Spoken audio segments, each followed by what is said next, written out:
নমস্কার বন্ধুরা, তানিয়া কুকিং চ্যানেলে আপনাদের সবাইকে স্বাগত। আজকে আমি এখানে আপনাদের জন্য খুব সুন্দর একটা শাকের রেসিপি নিয়ে চলে এসেছি। আমি এখানে কলমি শাক নিয়েছি। এই শাকের খুব সুন্দর একটা রেসিপি করে আজকে আপনাদের দেখাবো। এই শাক কিন্তু আমাদের শরীরের প্রতি খুবই উপকারিতা। আমরা এটা কলমি শাক বলি, আপনারা কে কী শাক বলেন অবশ্যই কিন্তু আমাকে কমেন্ট করে জানাবেন। আমি শাকটা খুব ভালোভাবে বেছে কুটে ধুয়ে নিয়েছি। আজকে এই শাকের খুব সুন্দর একটা রেসিপি হতে যাচ্ছে। ভিডিওটা প্রথম থেকে শেষ পর্যন্ত দেখার অনুরোধ রইল। অবশ্যই ভিডিওটা ফুল দেখবেন। এখানে আমি শাকের জন্য কিছুটা আলু কেটে নিয়েছি, ছোট ছোট করে কেটে নিয়েছি। আর এখানে পেঁয়াজ আর কাঁচা লঙ্কা কুচি নিয়েছি। আর এখানে নিয়েছি পোস্ত।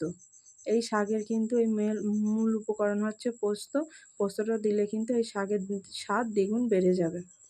এবার আমি কড়াইয়ে শাকটা দিয়ে দেবো। আমি কিন্তু কড়াইয়ে পানি দেইনি, এমনি কড়ার মধ্যে আমি শাকটা দিয়ে খুব ভালোভাবে ভাপিয়ে নেব। এবার ঢাকা দিয়ে গ্যাসের ফ্লেমটা লোতে রেখে কিন্তু আমি শাকটা খুব ভালোভাবে ভাপিয়ে নেব। দেখুন ঢাকনাটা খুলে আমার শাকটা কিন্তু কিছুটা ভাপানো হয়ে গিয়েছে, আরও কিছুক্ষণ ভাপিয়ে নেব।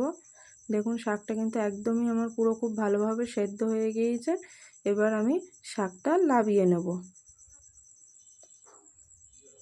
কড়াইয়ে দিয়ে দিয়েছি কিছুটা সরিষার তেল। তেলটা গরম হয়ে গিয়েছে। একটা শুকনো লঙ্কা দিলাম ফোড়নে, আর দিয়ে দিলাম হাফ চা চামচ জিরে। জিরেটা ভালোভাবে ভাজা হয়ে গেলে পেঁয়াজ আর কাঁচা লঙ্কা কুচিটা দিয়ে হালকা কিছুক্ষণ ভেজে নেব পেঁয়াজ আর কাঁচা লঙ্কাটা।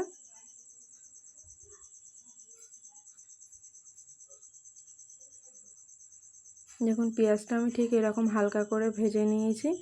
এবার এর মধ্যে কেটে রাখা কুচি করা আলুগুলো দিয়ে দেবো।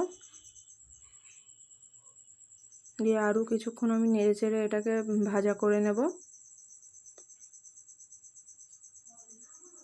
এবার এর মধ্যে স্বাদ মতন লবণ দিয়ে দিচ্ছি, আর দিয়ে দিচ্ছি হাফ চা চামচ হলুদ। দিয়ে আরও কিছুক্ষণ নেড়ে চেড়ে এটা ভাজা করে নেব।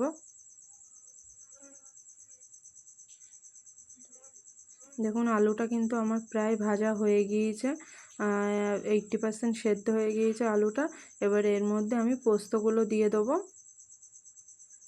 দিয়ে আরও কিছুক্ষণ আমি ভাজা করে নেব পোস্ত আর আলুটা।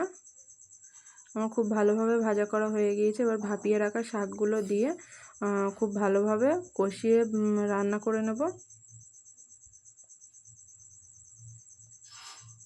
এইভাবে অবশ্যই আপনারা একবার হলেও বাড়িতে বানিয়ে খেয়ে দেখবেন।